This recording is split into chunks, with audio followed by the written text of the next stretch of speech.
There's Rick. How you doing, Rick? Welcome, welcome. Hey AJ, how you doing, man? I'm good. Wonderful. Got a couple people coming in. We switched from a text message notification to an email, and we're just sort of watching the extreme drop off in attendance. But that means you guys get super, super personal session, it looks like. Well, that's cool with me. Antonio, welcome. Here comes Christopher Walker. Oh Welcome, welcome, man, I was guys. hoping it was Christopher Christopher Walk. Walken. You never know who you know, AJ, right? I don't know. That's true. I'd I be don't go over. stoked if Christopher Walken decided to show up to my Q&A. Just I'd wanted to let him solve take the one floor. story, just one story from Just him. one quick story. Yeah, absolutely. How you going? How you doing, guys? So I guess instead of using the chat, since we've got a much lower attendance, if you guys want to just raise your hand if you have questions off the top of your head, I'm happy to answer those the best I can. Oh, is that what we're doing? Just kind of like a ask me anything? Yeah. It's a Q&A. It's a Q&A. So I just try and kind of troubleshoot wherever people are in whatever stage of whatever process and try and help however I can.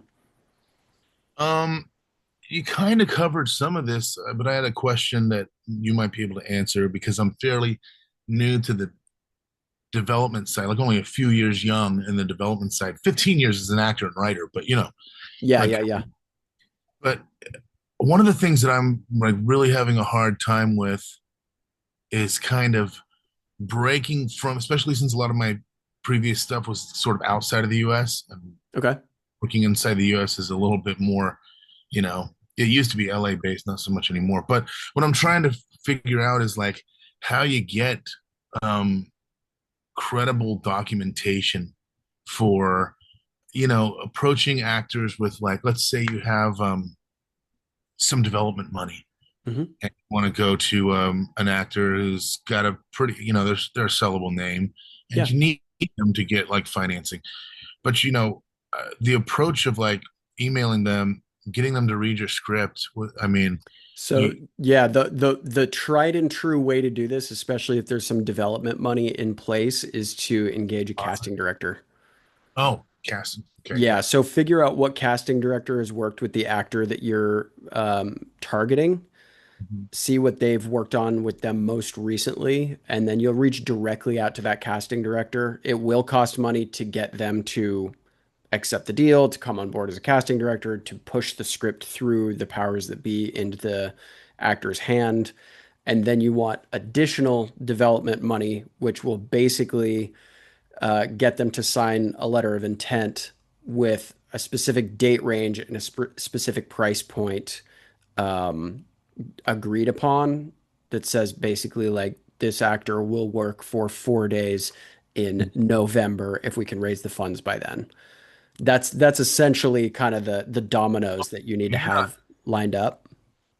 No, okay, cool. Thanks. That helps. So we're not looking at like paying an actor's deposit, or you said to pay an actor's deposit fee first. Or?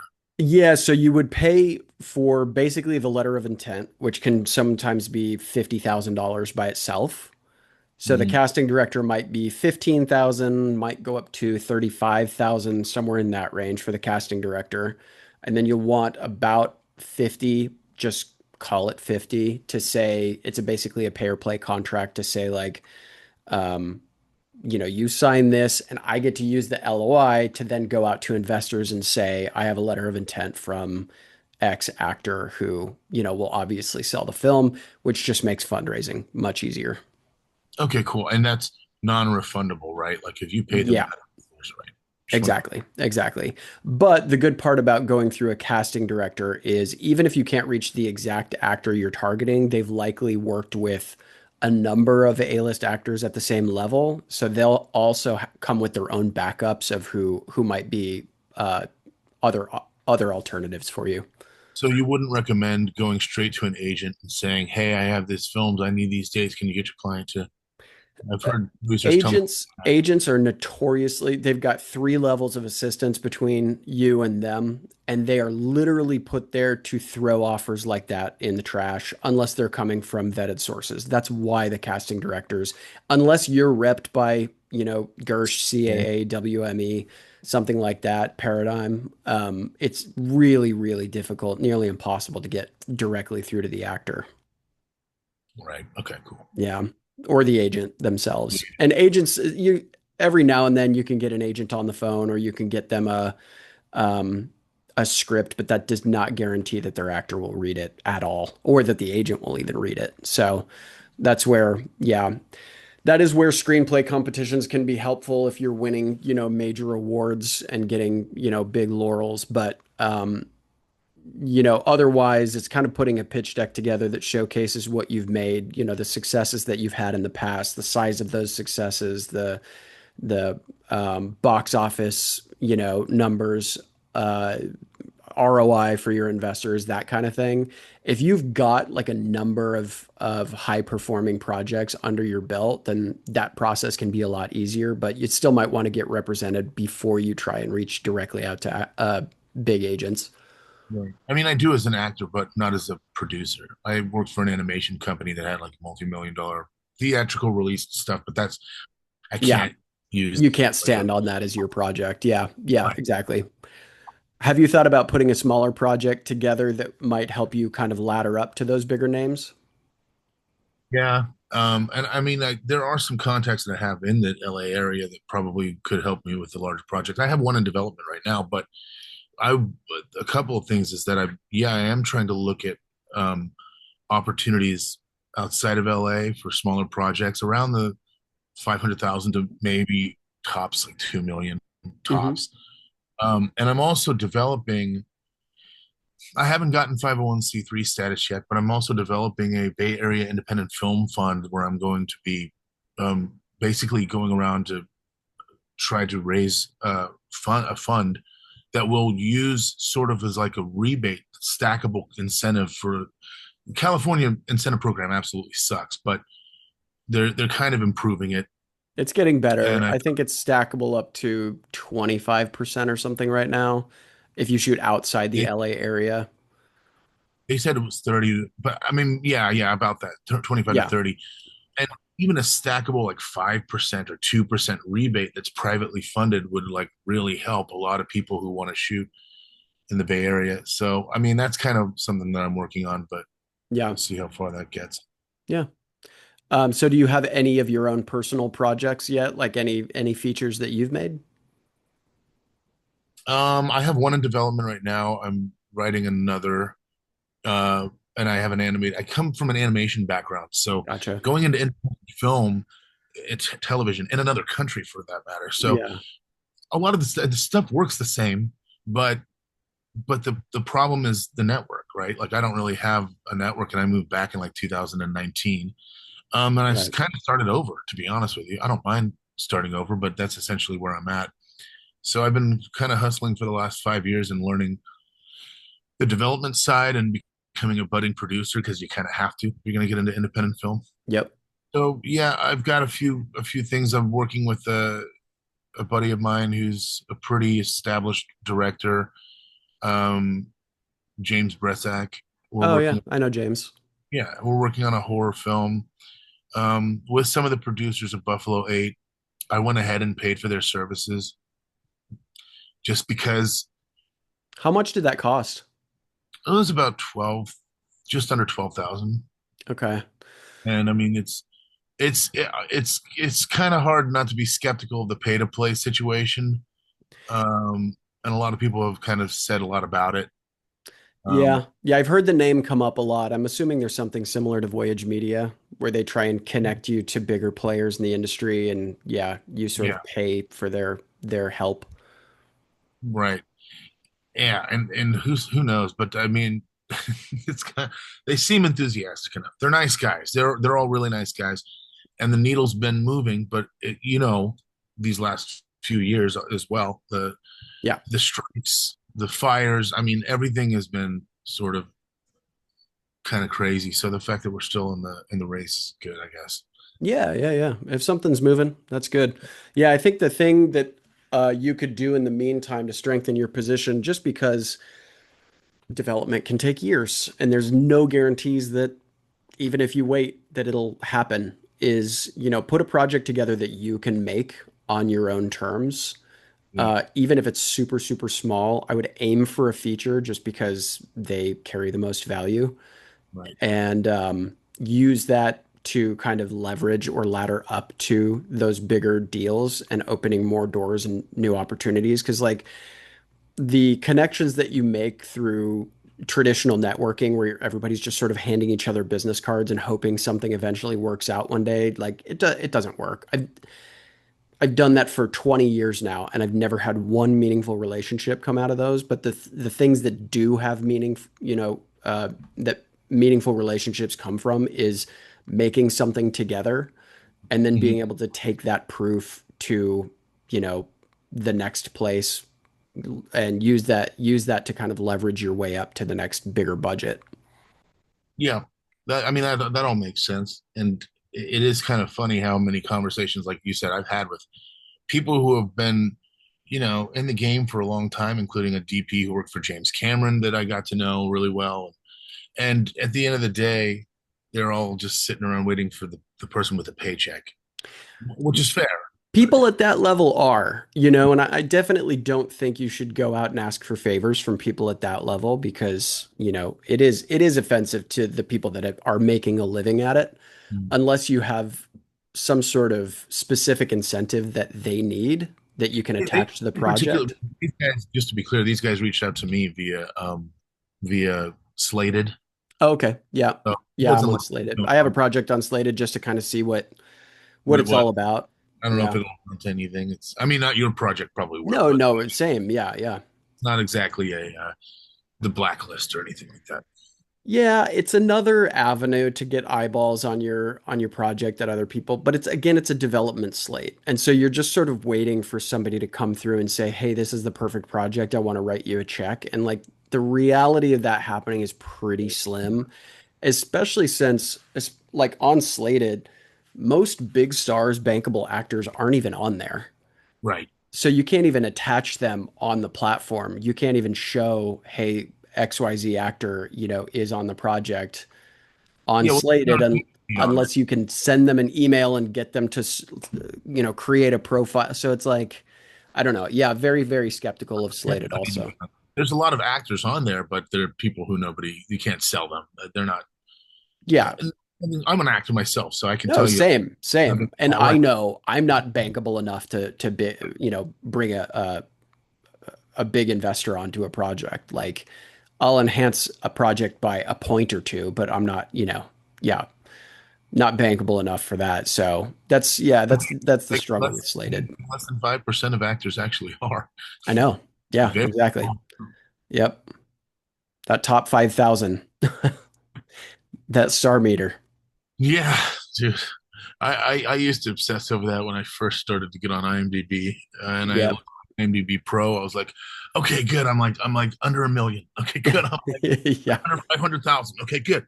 And then the smallest I got, the lowest score I got was like 57,000, and I was like, I think this is kind of my ceiling, at least for a while. Yeah. Yeah. And it doesn't matter. It's based on how many people are searching your name per week and it resets every week. And like, the people who stay top 5,000 because they're working constantly. They've got news articles coming out. People are searching them up. Their agents are pitching them for things. And like, it makes sense. And we all want to get to that level. But I think the way to get there is just to start building your body of work that you don't have to ask for permission for.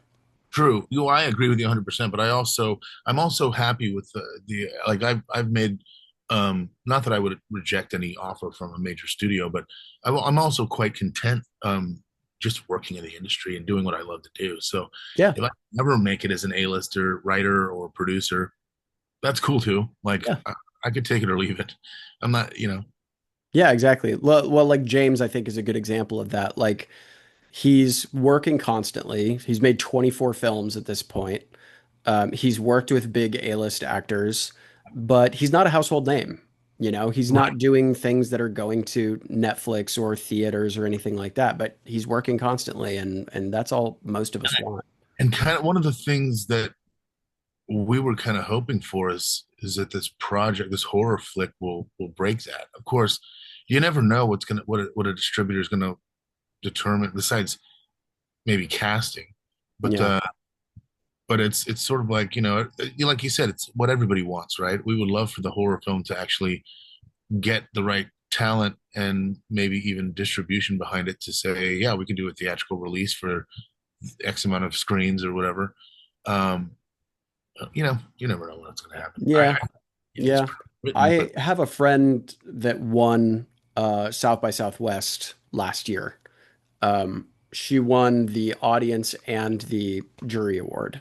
wow. And you would think that would have, spawned this giant bidding war. And it got a lot of people interested, and it took forever for somebody to actually pull the trigger. She ended up getting a pretty decent theatrical run, but no upfront any offer of anything, and it's like, it's Wait, pretty like crazy. Yeah, the state of the industry right now. no, Know what? no pre-buys, no guaranteed minimum, no. Mm-mm. Nope. And so I think it was all kind of based off the theatrical run, which started in March. So it's probably over by now. I wouldn't be surprised if, the film has been purchased. It's hitting a lot of top 10 lists on big trades and Yeah, stuff like that. So, but that's kind of where the industry's at. Yeah, it's really hard to predict what anything's going to do at this point. true. Well, can I ask what the name of the film is? Yeah, it's called Bob Trevino Likes It. Bob Trevino Likes It. Yep. It's a John Leguizamo is the main star. Yeah. But it's got like a 98% on Rotten Tomatoes. Like, by all metrics, you would think this film would, be a big success, make lots of money. And it's just like the studios are just because things are collapsing and there's mergers happening and all that, like everybody's just sort of holding on to their wallets and waiting for the dust to settle a little bit. Yeah, I've heard a lot of rumbles about things picking up later this year, like the second half of this year. It was survive till 25, and then now it's like ride the blank till 26. Yeah. Yeah, yeah. But I don't want to take up everybody's like. No, no, absolutely. Antonio, did you have anything off the top of your mind you wanted to talk about or questions you have? Yes, sir. I'm a I'm pretty much a one man band here in Little Rock, Arkansas, and Hmm. I wrote a feature. I done shot like 8 shorts, but I Okay. done wrote a feature, and I got like a $15,000 budget, but it's been kind of slow raising money, so I probably done raised about 10%. So my question is, should I start shooting with the 10% that I've already raised with like my or just wait until I raise everything? So for End Trip, I made a $50,000 film. My second film was 50. We raised 14,000 up front. We got the film in the can in 5 days for $11,000. We took that into the edit. I did three rough cuts. By then, we found a little bit more money. I think we were at about 23,000 at that point. I engaged an editor who had worked on a bunch of really big stuff.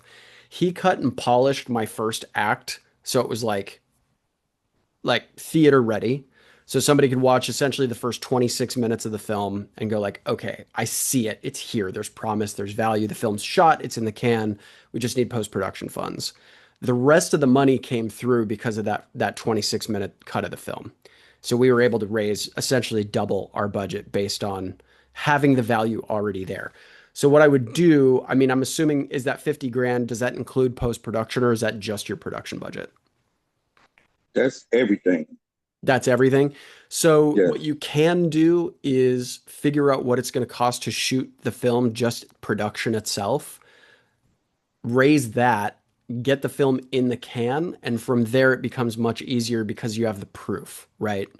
The Yeah, once and the value is on a hard drive and then it's just about the finishing, then it's a lot easier for somebody to see the promise of what you've okay, got. yeah, that was my question because I went through like a casting agent, an online casting agent, and I pretty much got actors from uh Memphis, Louisiana, and here in Arkansas. And they're not A-list actors, but some of them have did some work, and so a lot of them is really not charging me much. So that's why I was wondering, should I just go ahead on and try to Yeah. shoot it? What casting director did you go through? All casting. Do you know the name of the casting director? It's called All Casting. Casting agent. It's like an online casting agent, and they Okay. got uh uh they just got like a lot of local people, which in like a 200-mile radius from where I'm at, Yeah. and well, actually, I could have picked from anywhere, but I put in like a 200-mile radius because I want to, be comfortable to where I can pay for if I was picking somebody from like Memphis or somewhere, I can pay for the hotel and the gas to get them here and things like that. And so it was just I, I I've been trying to raise as much as I could. Uh, as fast as I can, but it just, and sometimes it slow down and you have people saying yes, but all of them don't pull the trigger on the money yet. So I was just wondering which way Yeah. do I need to go? So the thing I was gonna say, and Rick, yeah, feel free to jump in after this. Set your shoot dates. I'm a big fan of the ready, fire, aim method. So everything is pointing, like we've got our dates, we've got our cast, everything's locked. Now we just need the money. Adding that urgency to the investors that have like are sort of sitting on the fence is a much easier job than just saying like we'll shoot the film eventually once the money is raised. So what I did for literally all of the films I've shot are I set my shoot dates and then I can take the all of my investor calls and really push them toward one deadline. As soon as one of them jumps in the pool, it's much easier for everybody else to get in. So if you've already got 5%, you've got 5 grand sitting in the bank account in an LLC for the movie, and you just need like another 15 or 20 to push you over the line. Set your shooting dates, get your cast locked, have table reads, get footage and photos of the table reads so it feels real in the investors' minds. Put together your comps, your business plan, show them what other films like yours have, had successful releases, gone to big festivals, what it's done for the actors. You also have to play into whatever the sort of incentive is for the investors themselves. Some people want an ROI, some people need a tax write-off, some people want an executive producer credit, some people want invites to the premieres, they want a party. So kind of you've got to not just blanket every investor with the same incentive, but try and figure out like if they're your friends and family or, uncles or business owners or whatever, make sure you're tailoring your pitch to exactly what that person is going to want out of the film. Yeah, not I have done that. I've reached out to like some of the small business owners in my church because and people that I work with, small business owners that I work with, things like that. And I have like gave them a pitch deck and showed them other because it's a faith-based movie that I'm shooting. That's I good. showed them other movies in the genre of what they done made and things like that. And you know, I did a lot of research on that and pulled that up because one other time I was on here and I heard you say do all that, and so I wrote a lot of that down. Awesome. And I actually chat GBT'd a lot of that too Yeah. after I wrote a lot of it down, and it like put it right there in my face, so I was able to put it in their face, and it helped me create a email to send to them and things like that. So it was just I was just wondering on should I because I did set a date to start shooting, but the date came and uh, I didn't pull the trigger on shooting for the simple fact that I didn't know if I should start shooting and not have all the money to pay Yeah. my actors because I'm the type of person I don't want to have to owe anybody. So I want to be able to pay you. You come in and do your one day. I want to be able to pay you for your one day What are you paying and your things like actors?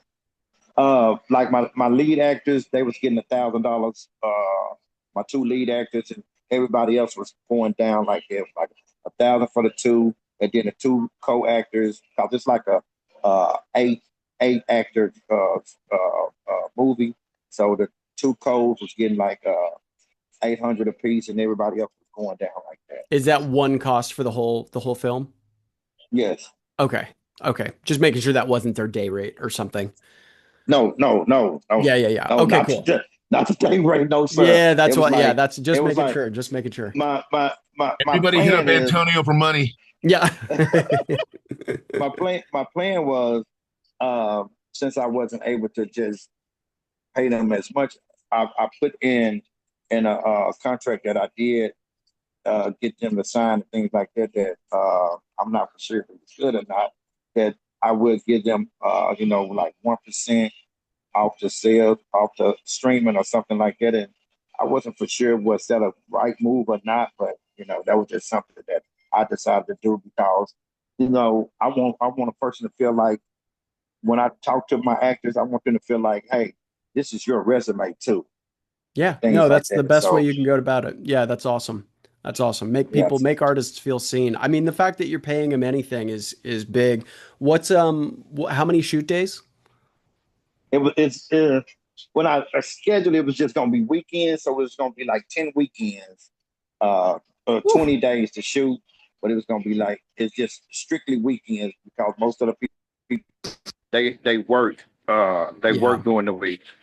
So what I would do is see how you can boil your schedule down to like five, like half of that. So Uh-huh. I shot my first feature film that I ever did was supposed to be 6 weekends worth of shooting. It ended up being 6 months of weekends, and that's a Mm. really easy way to lose actors. Have to recast people, have to go back and reshoot things. So you really want to condense your schedule. If it's a paying job, um, try as hard as you can to kind of condense your shoot into one block. That'll just make sure you're not losing and replacing people constantly. Um, it's going to make it a much easier sell for you to say, we're going to shoot this whole film in 8 days or 10 days. We shot my $50,000 film in 5 days. So if you can take your locations, you know, try and combine things that feel similar. If you've got, two buildings or two scenes that are similar, try and combine those into one. Like really do what you can to boil down your locations and your company moves because that's going to eat a lot of time.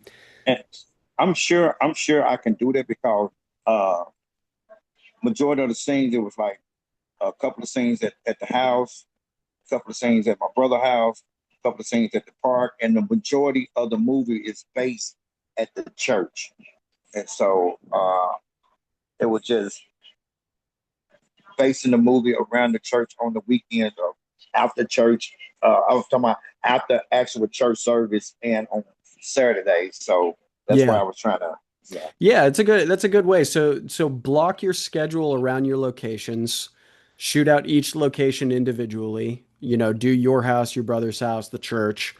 Try and shoot if you can shoot an entire location out every day. If you can't, stretch it into 2 days, and then your entire schedule becomes like a 6 to 8 day shoot rather than a 20-day shoot. And then it's so Okay. much easier for people to say, okay, I'm all in. I know it's only going to be these 6 days or 8 days or whatever it is. I know I'm making a little bit of money. I can justify taking off the time from work, and the film will be finished in that time. But when you go 10 weeks, you're talking 2.5 months. And that leaves a lot of room for error for people's lives, Yeah. sick family members, vacations, kids going to school. And then it's like impossible to try and schedule around people, to get everybody that's needed back to set, haircuts, wardrobe, all of that stuff changes over 2.5 months. So yeah, I would try and really figure out where you can cut and boil down and then block schedule based on your locations. Okay. Okay. Yeah. Thank you so much. Yeah, absolutely. Yeah. What's up, Rick? Actually, I was just thinking about this because I opened up an LLC, not for a film recently, but if I, have you opened up films in California at all? I don't. Yeah. because of the $800 a year to keep the That's LLC exactly open. what my question was going to be I relating. open all of my LLCs in other states. So I've got Texas and Louisiana. Yeah.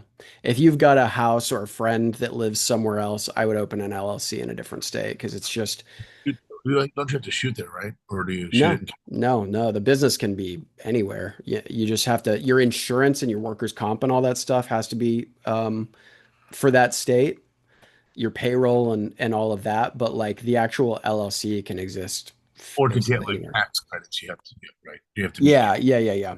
It's almost like you knew exactly where I was going with that. You said that $800. Yeah. Uh, Yeah.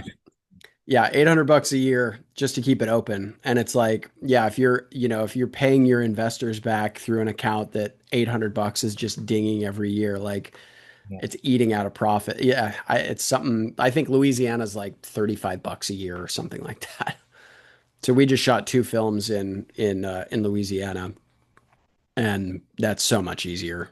and they have great. I was gonna even say for Antonio, you might want to try Louisiana or Mississippi because they're right next door. And dude, those tax incentives are their programs are way better. Well, I don't really know. It's just at the $50,000 range. It's not really worth it. It's $5,500 just for the application for them to come in and audit your film. So you're paying what Oh is like over 10% of your entire budget just to get the application to do it.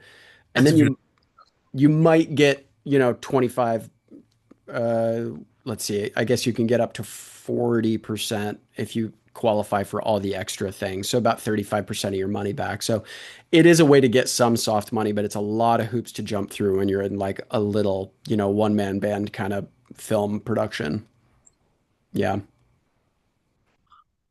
Does anybody with their cameras off have any questions?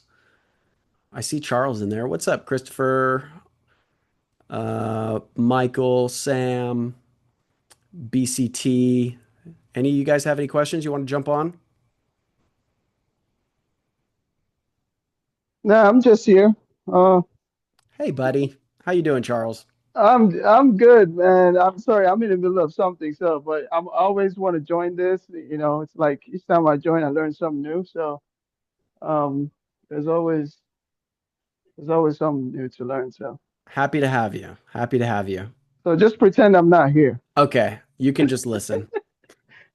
Oh, sorry, just real quickly. I know I'll still talk to you later, but I I watched your insight with Yeah. the yeah, so that helps a lot. I might kind of pivot a little bit. Um, but yeah, I'll send I'll let you know about that soon. Yeah. Send me whatever you got. I'm interested to hear how the notes, how you took all the notes. All right, thanks, AJ. Yeah, absolutely. Yeah, Charles is making a film in my Proof Project Challenge, my 90-day challenge. So yeah, I just sent him notes on his script for context for everybody else. Hi, Lisa. I don't think I said hi to Lisa. I'm just gonna say hi to all of the cameras that are No, off. you didn't, but I thought maybe because I'm probably the only woman in here, and you just said, "Oh, she's behind everybody else." Oh no, you don't Uh, know me. You don't know me. I well, write I write action, strong speak female character louder. movies. That's my forte. So yeah, I'm a feminist, don't worry. I don't know, but that's okay. I'm just, What are you working on, Lisa? I actually have three projects in development right now, so uh, Okay. What budget ranges? uh, around 5 million. Okay. Yeah. Doable. What's your resume look like? Have you produced some other features? No, Okay. uh, no, no. I have some shorts, but the projects are strong, so. That's why they've attracted some good attention. That's good. Yep. Very good. Very good. Well, do you have any questions I can answer for you or any Uh, advice I might be able to offer?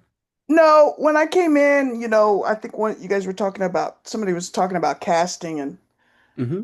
uh I just, last year I just started making some cold calls to managers and actually got a named actor to say yes without even asking for the money. Wow, that's So that amazing. Yeah, so I mean, the role was like, I want to play that role, and I'm like, that's what I need to do. So it fueled me to do that great character sheets for every actor, you know, because Absolutely. that's what you need. They need Yeah. to play that role. Yeah, And yeah, yeah. a lot of Right. people Strong think about characters. so Yep. many other issues, the plot and this and that, but if you really want to attract good actors, you have to have really great characters. So, Absolutely. yeah. Totally agree. Well, congrats. I'm glad that you got a big actor attached. That should make the process a lot easier. Well, you would think so. Yeah. But I'm still it's been a it's still I'm still struggling, but I'm getting close. I'm getting Where are close. you trying to get them produced? I live in Washington D.C. Okay. So, And you're but trying they to don't shoot in all have to the be area? here. Only one of them. Well, only one of the three is set in D.C. Okay. Yeah. And are you trying to use tax incentives for any of the films I you're don't really know much about the financial stuff. And Yeah. tax incentives here in DC is like 15%. So So, if you can move any of those to like Atlanta, New Mexico, Louisiana, you can get 35% back, which is looks really great on a pitch deck when you can say we're getting 35% soft money, which essentially means you can, for every $100,000 an investor invests, they're getting $35,000 back before you even finish the film. So it can take less than a year to get those tax incentives back. So it's a good way to just have a contingency plan in there. So even in the event that the film doesn't get finished or doesn't do as well as you hope at the box office, they're not losing 100% of their money. mhm. Just a way to strengthen those pitch deck materials. All right, thanks. Yeah, absolutely. Sam, in present day, how much would it cost to make a low budget short film? Do you still do any short film projects around your area?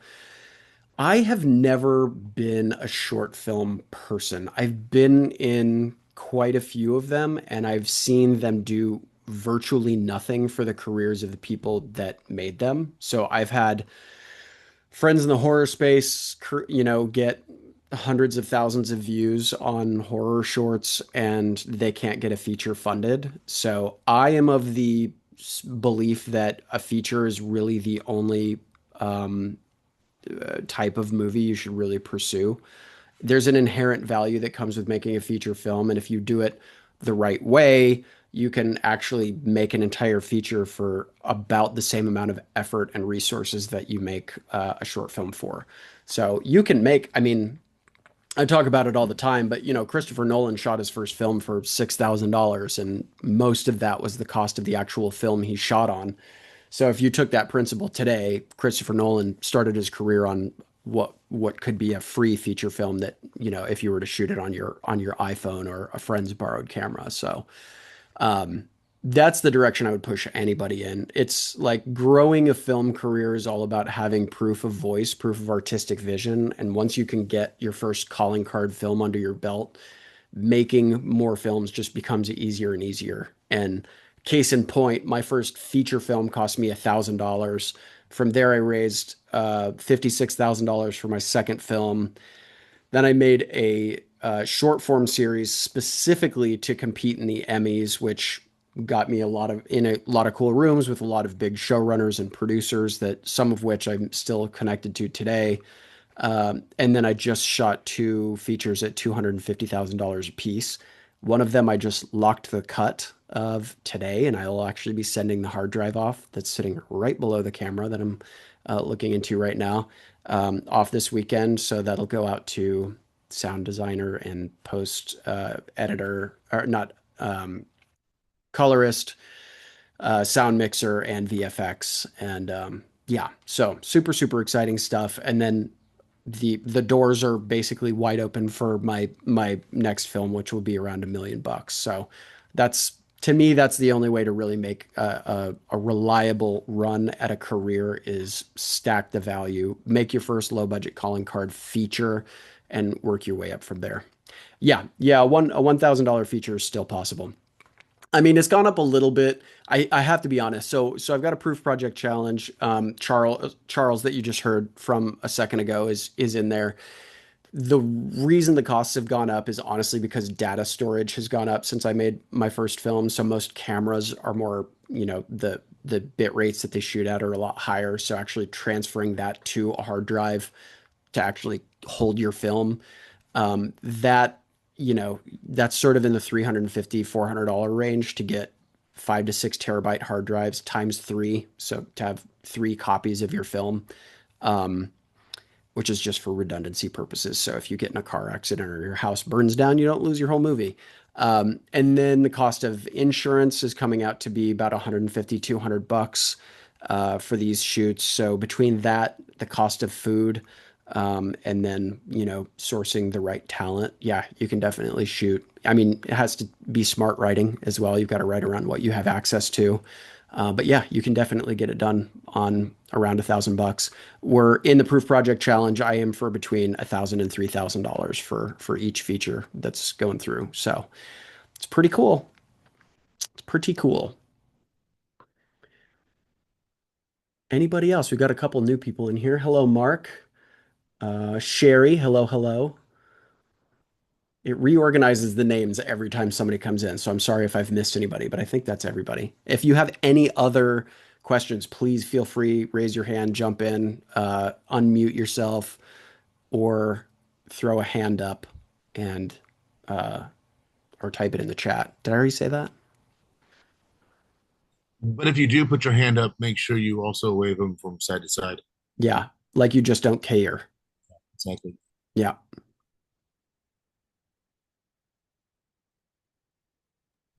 You want to talk about the school group for a sec as well? And also I'll drop a link to the calendar for the Proof Project Challenge that AJ just mentioned in the chat.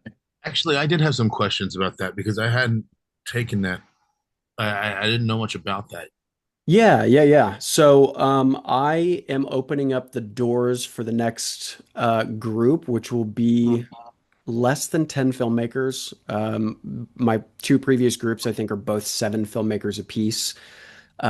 It's working hand in hand with me for the first 90-day push is, 2 calls a week.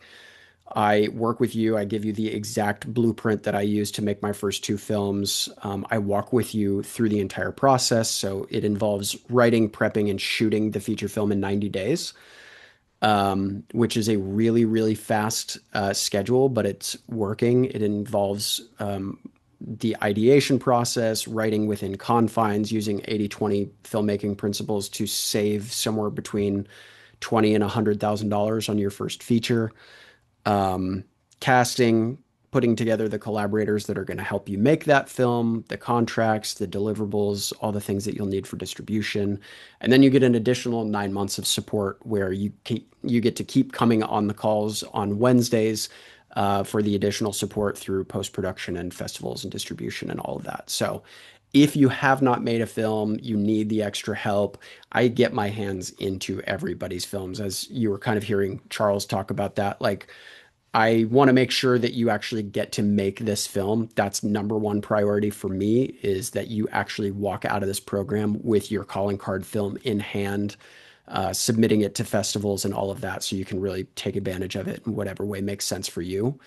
And yeah, that doors will open for that on the 1st. So what is that, in 5, 6 days? And they will close somewhere around August 15th, depending on how fast those spots fill up. And is this what is the actual fee for signing up? Yeah, what have we discussed that for this one, Marcus? Not yet, but I'm sure we will after this call. Yeah, yeah, yeah, yeah. I'll have Maybe more after. information on that. We're still trying to work it out. I mean, we were given pretty steep discounts, but as the process gets more and more streamlined, the price is going up from group to group. And yeah, we'll put some sort of notice out either via email or on the call next week and have a better idea of what that cost will be. But if you're interested, Marcus did just drop a link there. If you want to book a call to have a one-on-one, really assess, where you're at in your film career, if this can help you, and yeah, we can talk that out. Okay. on a one-on-one basis. Yeah, yeah. I think I will because you know, I'm grinding on every way that I can to kind of like keep not just my career alive, but I also want to contribute to the film industry and make it possible for other people to make films. So Yeah, yeah, and that's the process that we go through is really finding those other people that need the opportunities and creating an opportunity vehicle for not just you, but for the other people that are dying for the opportunities and don't have the chance, don't have the people knocking on the door saying, "Hey, you want to come make a feature film with me?" That's really what we do. And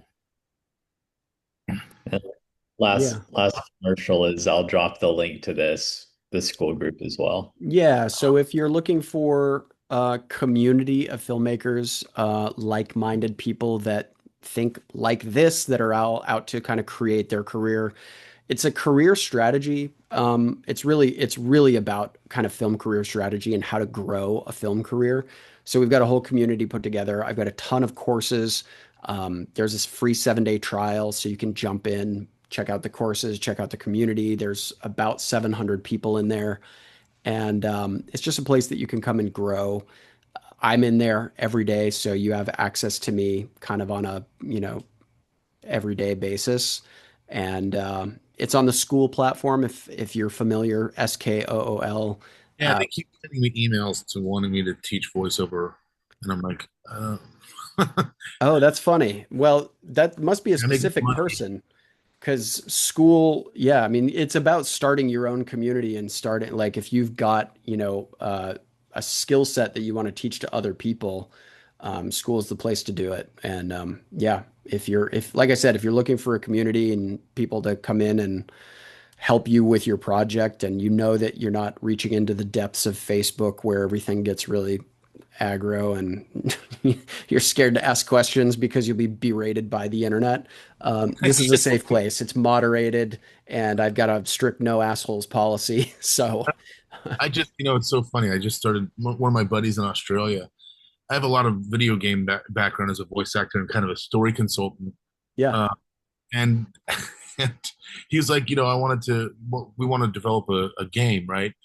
And I was like, well, if we're going to develop a game, we got to do it like, we got to have, I can't, I don't know how to develop a whole game. I've only worked this, yeah, so, and that's a lot. And I know that there are a lot of independent developers, but I'm not one of them. So I was yeah, like, what if I kind of like took you one of my ideas for a game and we got some people together and made a demo, and then I can take it to some of the like boutique people, or even the people that I know, a couple of people at Naughty Dog and Activision.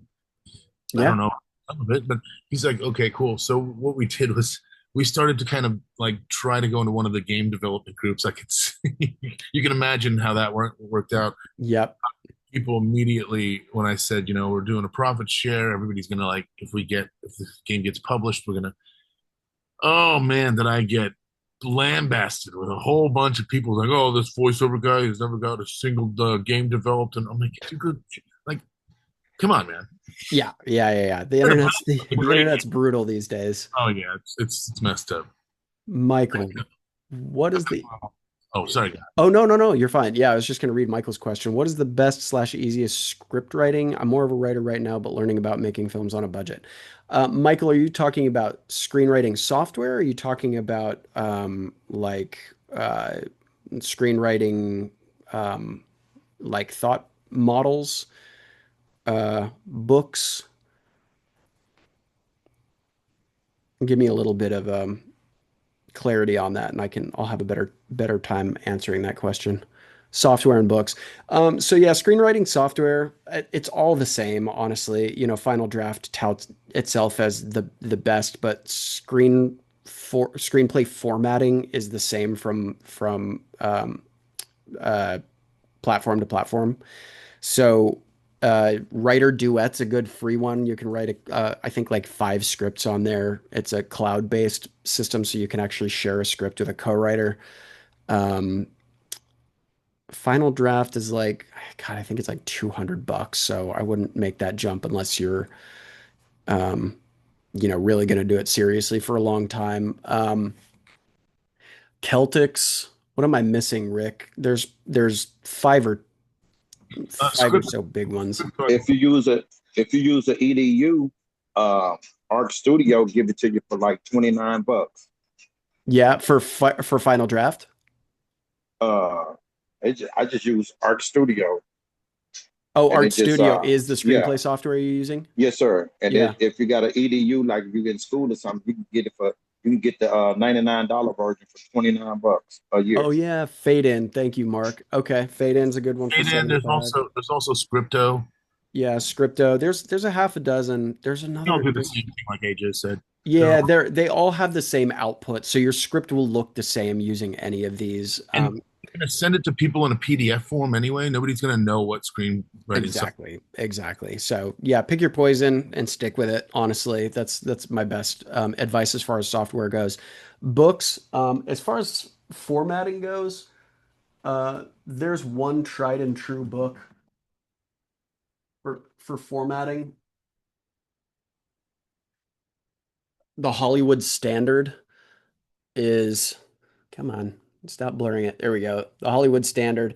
That one, it literally goes through beat for beat and tells you how to format a script. So if you're questioning the formatting itself, that Save the Cat is a good like beginner's writing book that talks about three act structure. I'm a big fan of Dan Harmon's Story Circle.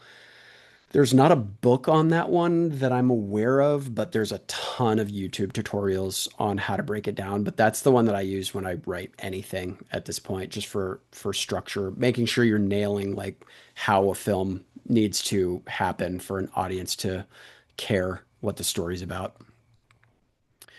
Um, yeah. But one important thing that I would add, uh, Yeah. book's gonna make you a better screenwriter. Writing will. Yeah. Right. Just right. Yeah, absolutely.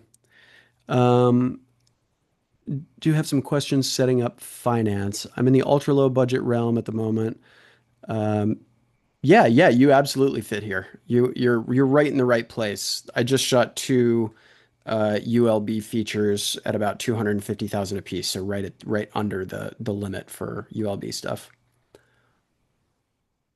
Right. So mine's not exactly in the low budget. My background is switching from being a visual effects supervisor into directing.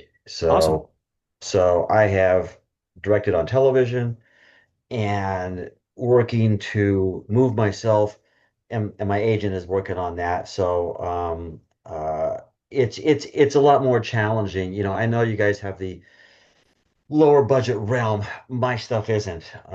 So setting up financing is difficult. I have access to actors. I have, access to certain producers. A lot of people will give you we can come in on second money, but we don't want to be first money, Yeah. which is very, very common. And no one wants to be first in. No one wants to take that chance. I did try to take a call with an investment group, but they come in much later too when there's actually assets Yeah. attached and all that kind of stuff. So it's actually trying to get financing because I'm trying to kind of go, we submit to regular production companies. People like it. We can't get people, it's the $1 million lottery ticket trying to get your project made. I mean, I'll be honest. I mean, I've been in the business 40 years and started off as a film editor, then got into visual effects, and I've directed, and nothing is ever just, you hear these stories of where people go, oh yeah, I wrote this thing, I made the movie, and life is grand. It's just that's not real life. It's just a real struggle. So I'm always trying to figure out, I've got pitch decks with huge financial things in there, my budgets, my distribution models, all kinds of stuff, right? Yeah. To speak to to talk to the financial people. But it's really trying to find where to get the money. I mean, and mind you, I mean, I've done my budgets, which are 31 pages long, full production budgets, everything. So I have all that down. It's a matter of where, how do you, and maybe this is just the secret sauce that no one likes to really give forth is where do you find those financial investors, whether you're talking about an investment group, angel investors, whether you're talking about, you know, rich folks that have, you know, expendable cash that are looking to just do something with it. Um, I'm in Los Angeles, so we Yeah. now have our $750 million annual fund. We have our 35% tax increase for our tax credits, plus an additional 5% for outside of Los Angeles, as Oh, is well it as 40 outside of impoverished. LA? Wow, okay. Yeah, so if you if you work in if you do a film in California, you get 35%. If you do it outside of Los Angeles or in a impoverished area, economically challenged area of Los Angeles, they'll give you an extra 5%. Yeah, okay. So we're technically at a 40% tax credit. Now, granted, unlike many other models that are global and even our partners in the north, in Canada, California has one big crux that is really, I was hoping they would erase it in Bill Lottery. 1138, which was they don't allow you to take a tax credit on above the line. So your writer, director, stars, producers, you know, that could be a $3 million deal. That could be a $4 million, you know, line item that you're not going to get that 35 to 40%, you know, savings on. So it's, Yeah, you know, it's below the line and, you know, it's something, but it hamstrings us a little bit when we're competing. But anyways, we have a little bit better situation. That's good. So my thing is really a long-winded, you know, thing here is just trying to find that those areas to get in front of those folks that can drop you, you know, 10% of your budget, can drop you 50% of your budget, you know. what are the budgets you're working with? Well, my period piece of 1978, entitled 1978, is 15.8. Okay. So with a tax credit here, now if I went to, you know, Buffalo, New York, I get a 40% and the whole thing drops it way down. Yeah, So I'm not picky about where it goes. My story can translate, you know, or I can make yeah, it feel like Southern California in 78.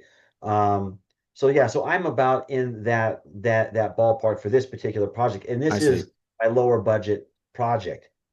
Yeah. Um, So yeah, that's your lowest budget? yeah.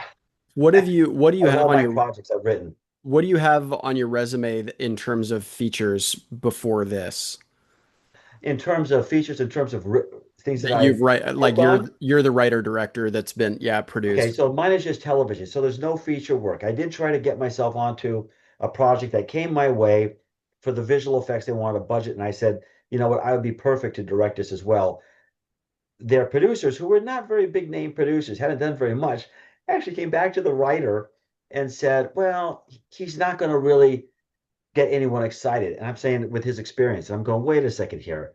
I've been directing actors for 30 years with Yeah, visual effects. I've been helping them see things that don't exist on set and get their performances to where they got to be. So I thought that was a rather short-sighted thing. So my stuff is basically stuff I directed in commercials and television.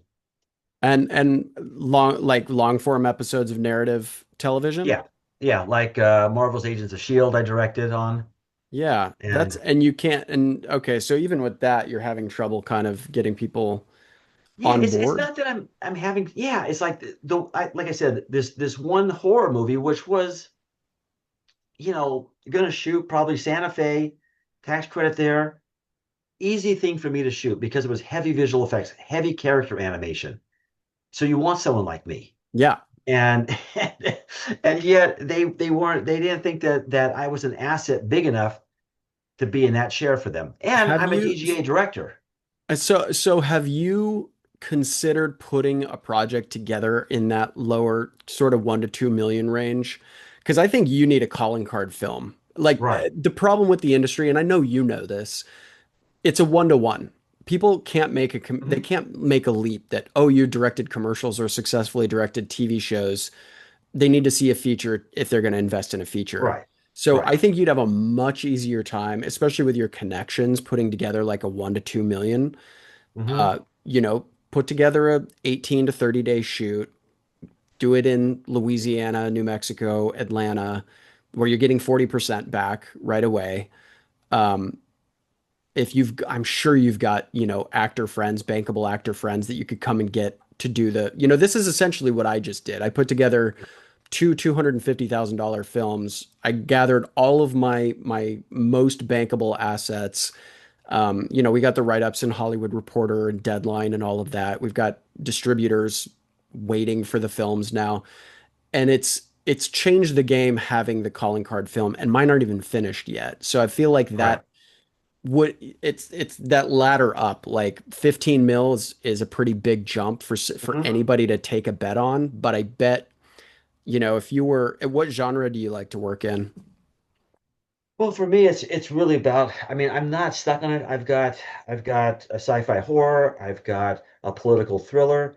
I've got this this human interest piece, which is this high school drama called 1978, which is the $15 million one. Right. See, I think this It's is where I think people could also lose confidence is why are you cut out to do every genre? Your story sort of reminds me of what's his name, the stunt guy, David Leitch.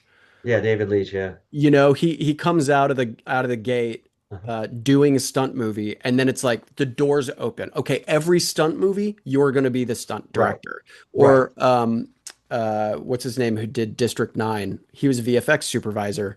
Put together Oh, was that Gareth Edwards? no, no, no. I mean, he's another good example, Right. who stayed in his genre, but no, uh God, he's a South African guy. Right. Um, Right. And I saw the but film District 9. It's a good film. yeah, yeah, yeah. He made a $30 million movie that got nominated for Best Picture that year because he was able to take his skill set in VFX and make a movie that otherwise would have cost anybody else $100 Oh million yeah, he dollars. did that thing where they had the robots that were Yeah. So there yeah, but was, yeah, yeah. Chappie came after District 9. But that's just my point is like by making that smaller calling card film in one genre, just to open the doors. And then once you're Sure. inside the doors, then you can sort of navigate to other projects that you're interested in. But I think you Right. you just need that like smaller calling card film and lean on your skill set. Like if you can do really good VFX and you can call some favors to do $10 million Right. dollars worth of VFX on a $2 million film, you'll make a film that will open people's eyes and open doors. Okay. And I think that would be the route that I would go is like find that Okay. genre, lean on your skill set and create Okay. something that's a little more achievable Right. from a budget perspective. Okay. Sounds good. Can Yeah. I add something to that? Yeah, jump in, Lisa. Um, yeah, I'm just putting together something right now. I'm doing a program for some writers about writing contained or semi-contained projects. Hmm. And I'm going to have them watch some movies that are contained. Like we've seen some that are fantastic Yeah. and kind of big budget, like Panic Room was fantastic, right? Yeah. But here's the most contained movie is called Buried. Yeah, buried. It's still a Buried. $5 million budget though. See, that's the It was problem. no, That's because it's it Ryan Reynolds. started out as 5,000, right? Yeah. Because the entire movie takes place in a coffin. Yeah. So And there's the buried, entire there's movie. there's phone booth, there's lock. There's a few examples of those.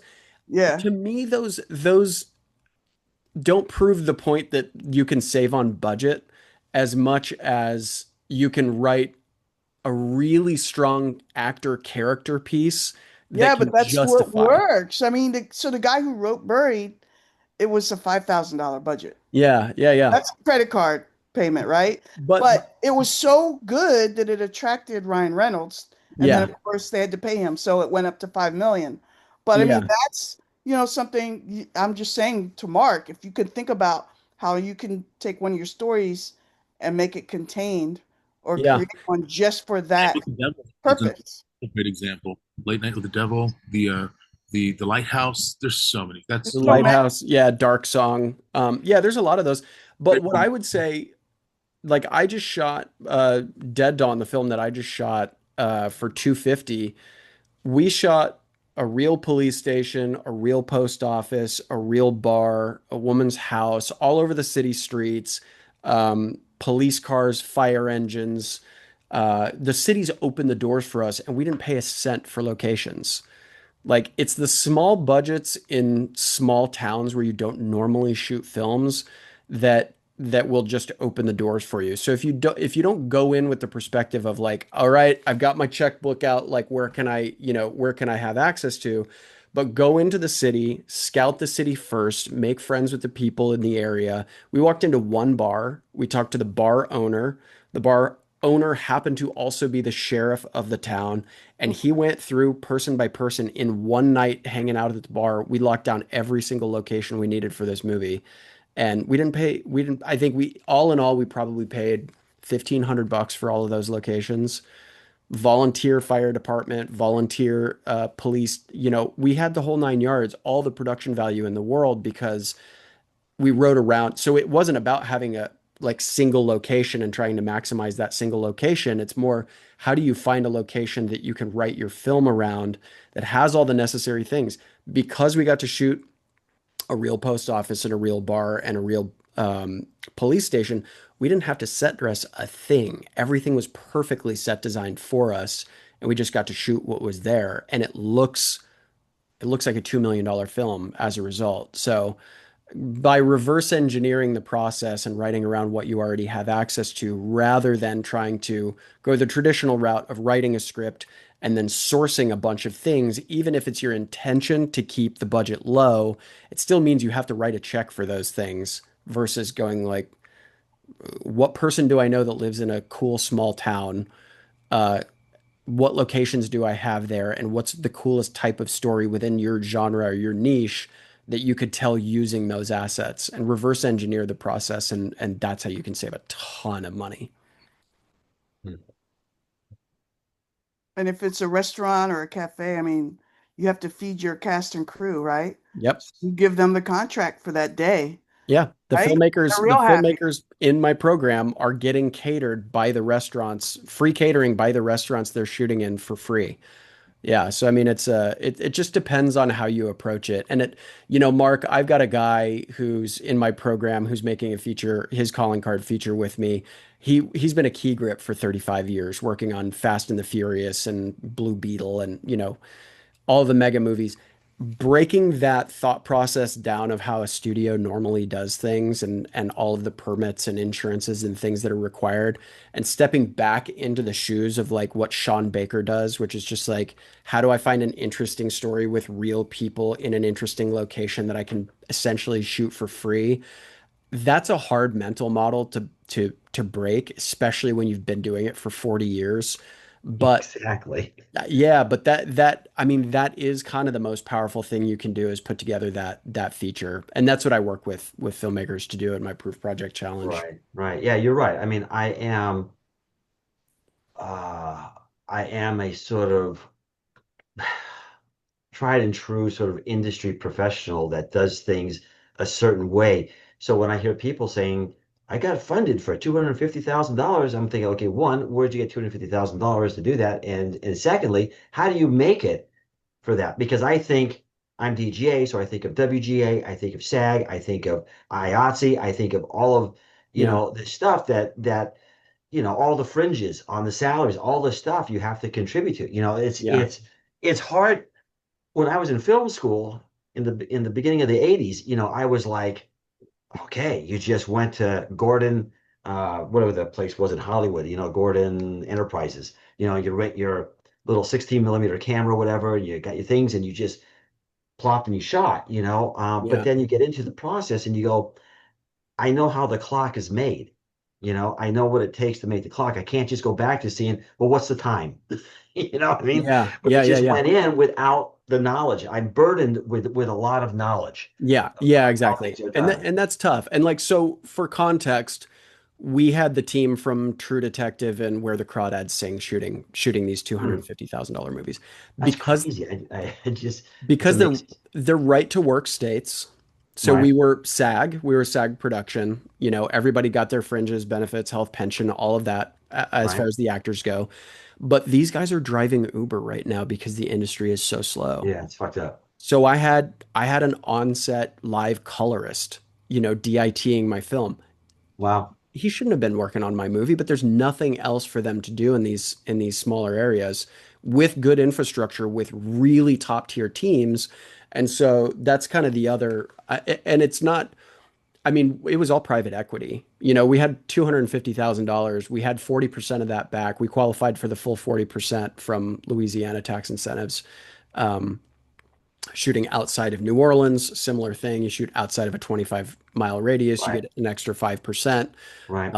There's diversity clauses that, you know, Hmm. if they're female characters and the cast is diverse.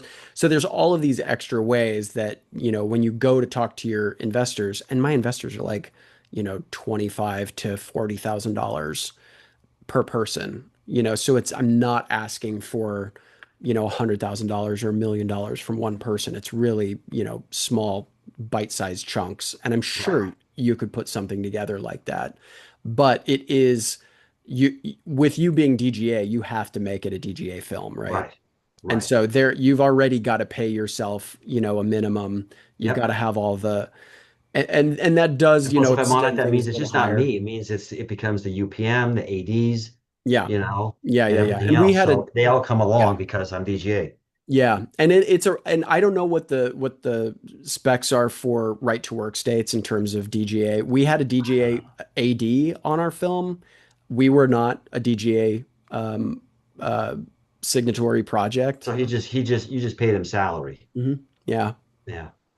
Yeah. I don't know how the guild would look at me if I did that. And I mean, look, if I was doing something that was festival driven, I guess maybe it wasn't that's trying to, you know what I mean? that's the Something like that. that's what you do. That's what you do.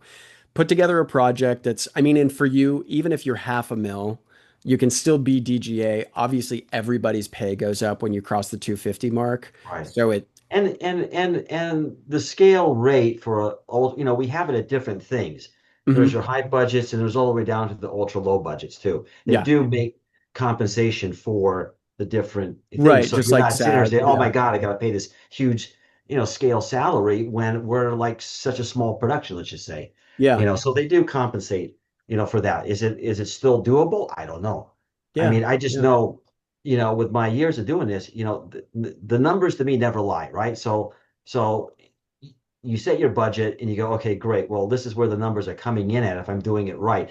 Now, how do I chip away at that and say I'm going to do it this way? Obviously, tax credits and grants and all the other stuff that everyone else talks about is obviously a very good thing to do.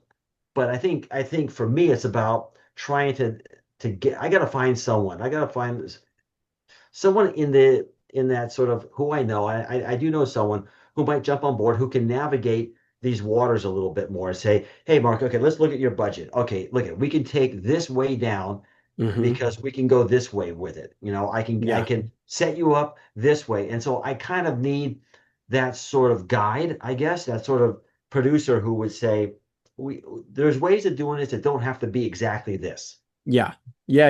because I I'm mean, blind to that. I don't yeah, know that. yeah. Well, I mean, I've got a network I'm happy to tap you into that, you know, they do the sort of, you know, 250 to 5 mil range. Right. And that's largely in split between kind of Waco, Texas and Mississippi, Louisiana, Mhm. sort of in this southeast region. Um, Right.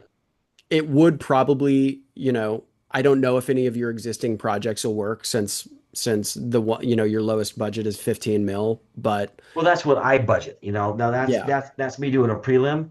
That's yeah, not saying, okay, a line producer has gone through it or a UPM has gone through it that knows this. Is look at okay, you got this for grip and electric, but I can get this way down from here. You know, I yeah, and mean, that might be it's worth just, doing. Yeah, I mean, so I got to find someone like that could come in and kind of say, hey, let me look at what you've done. And this is a 30-day shoot. It's not even, right. you know, I'm not trying to do some long shoot. It's literally a 6 week, 5 day a week shoot. Yeah. So, you know, and I can shoot fast. And I'm also doing it with two cameras, you know, the whole How many time. So locations? okay, I've got Camarillo State Mental Hospital, which I can shoot at. I have one house that can double for two because I don't see the whole house Okay. inside. So as long as the feeling is kind of the similar, so I could do one house.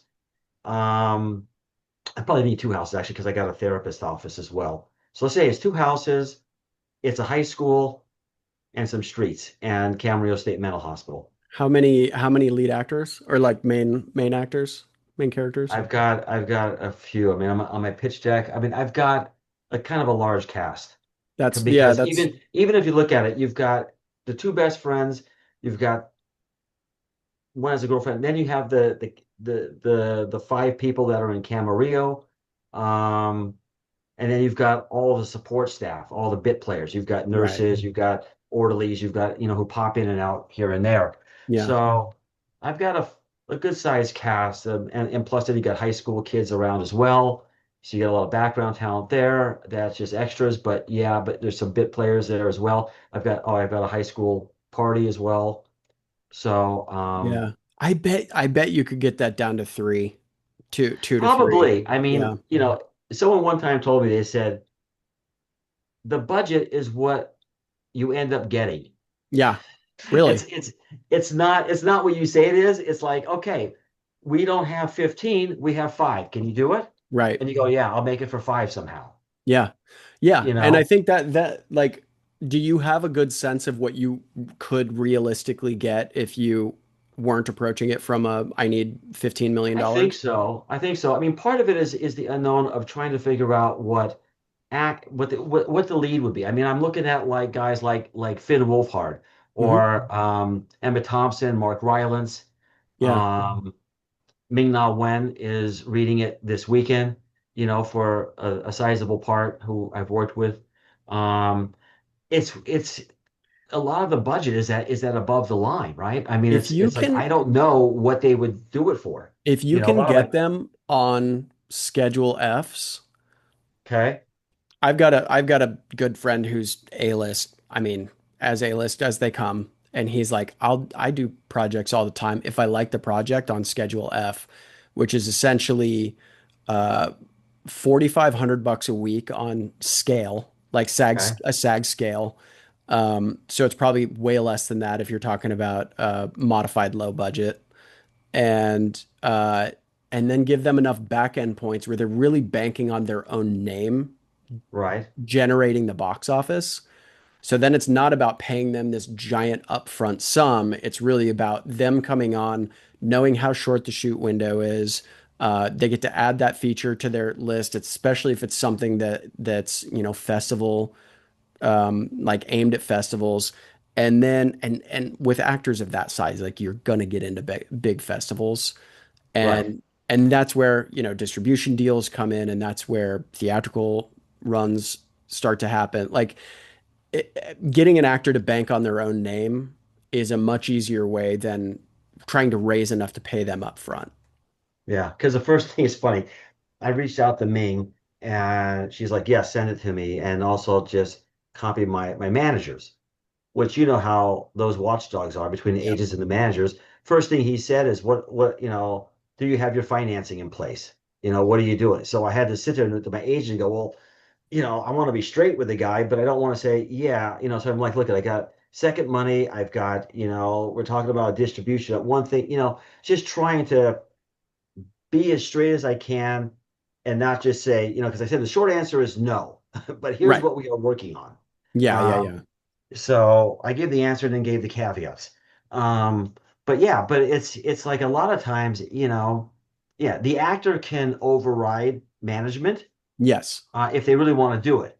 But it's really tough to get to the gatekeepers. Like my agent can't go to CA and talk to Finn Wolfhard's agent. Say, hey, listen, my client here he'll say, hey, you got an offer that's coming in with a script, Yeah. and you go, The no, the way that I was able to assemble the casts for my two films was I found my one guy who was he's also a producer on the film, and he called all of his friends and populated almost the rest of the cast. hmm So if you've got somebody like Ming that will say yes on a friendship level and bypass the managers, then you can literally ask that person to say, "Hey, do you have anybody that you think would work here or there?"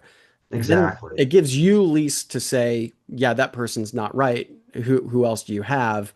and Right. assuming they can line up three or four other backup options, like you might be able to put the cast together there. But really having that one first name is what starts to get everybody else on board. So if you can lock that Yeah. person in, that might be the good way to do that. Well, that's what I'm kind of hoping. If Ming digs the part and likes the story, that not only she, but even remotely, maybe the management says, I do manage some young talent too that Yeah. might be right for this, Yeah. and Yeah. kind of help to, I hate to say it, but package it a bit with other talent. You have to. Um, You have to. I mean, that's the game. That's the game. Once you're past that kind of $1 million range, you have to package. yeah, I actually, come to think of it, I have a really strong producer who does stuff in this budget range who might be a perfect person. He's not the money guy, but he'd be that person to help you put the package like together on a scrappier level, right. but still really high quality. He's an Emmy-winning sound designer who turned producer who was Okay, also working on my film. Good friend of mine. So I'd be happy to put you in touch. sure, that'd be awesome. Yeah, Yeah, because that'd be he's awesome. he's Because just eager to produce. He actually just moved to Waco for some new jobs that are out here in the Texas region. But yeah, yeah, well, Texas is now pushing hard to, yeah, you got yeah. Woody Harrelson and McConaughey. Yeah, McConaughey, who are really become the ambassadors for Texas. yeah, yeah. So yeah, I mean, there's good infrastructure out here, and it's growing. They're building like a 20,000 or no, what is it? I don't know, 400,000 foot studio in Bastrop where Elon's got like the Boring Company and stuff. That's about 20 minutes south of me. I know I have a really good script supervisor who we work together on Agents of Shield, and she's doing all the oh God, Taylor, whatever, the whole Taylor Kitsch Yellowstone guy. or yeah, yeah, yeah. You Taylor know, Sheridan. Yeah, so Sheridan, who is basically Paramount now, Yeah, so she left LA. She moved to Texas because that's where all the stuff's going. And I mean, yeah, she's on just every Sheridan show. yeah, And so it's coming. So yeah, so I mean, there's just a little, you know, I mean, I mean, the whole name of the game for me is we're all on this call because we all want to tell stories. yeah, I mean, I've written for my entire career, everything from human interest dramas to action to, action adventure to sci-fi stuff. And I always told myself, well, look at, uh, if I never get anything made, I enjoyed writing stories, yeah, and that's how you kind of have to wrestle, the sort of or at least manage expectations. Because like I said, it's really, really hard. And I'm a guy, like I've said here, I've got a lot of ins and I'm still hitting barriers. yeah, I mean, it's just amazing. So, but you keep pushing because you keep believing that you've got a shot. So for me, so yeah, so like talking to your friend, who's now producing, that's the kind of thing because that person has done it and maybe they know of avenues, and then it's always like a domino. If they can move one thing and hit yep, something else, yep. then one leads to the next, and energy creates energy. Absolutely. Yeah, yeah, yeah. And if he can strip your budget down Yeah, realistically to something closer to like 2 or 3 mil, yeah. and you've got 40% because it's, Louisiana or Texas or something like Right.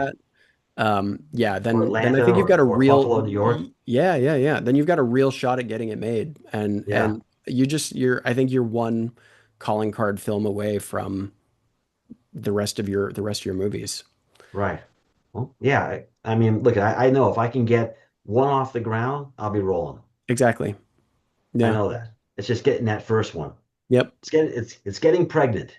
Yeah. That's what it is. It's proof of voice. Like you have to have that proof of what you do and why and it's proof over promise. Like, everybody promises that they've got the best idea in the world, and it's not until you've got proof of execution that you can do it that people are really interested in it and want to be a Yeah. part of it. It's giving somebody something tangible that they can hold and watch and experience, and that ends up being the biggest needle mover you can have. I I believe it. I believe it. It's just people want to know, can this person tell an effective story visually? It's about competency. That's it. Yeah.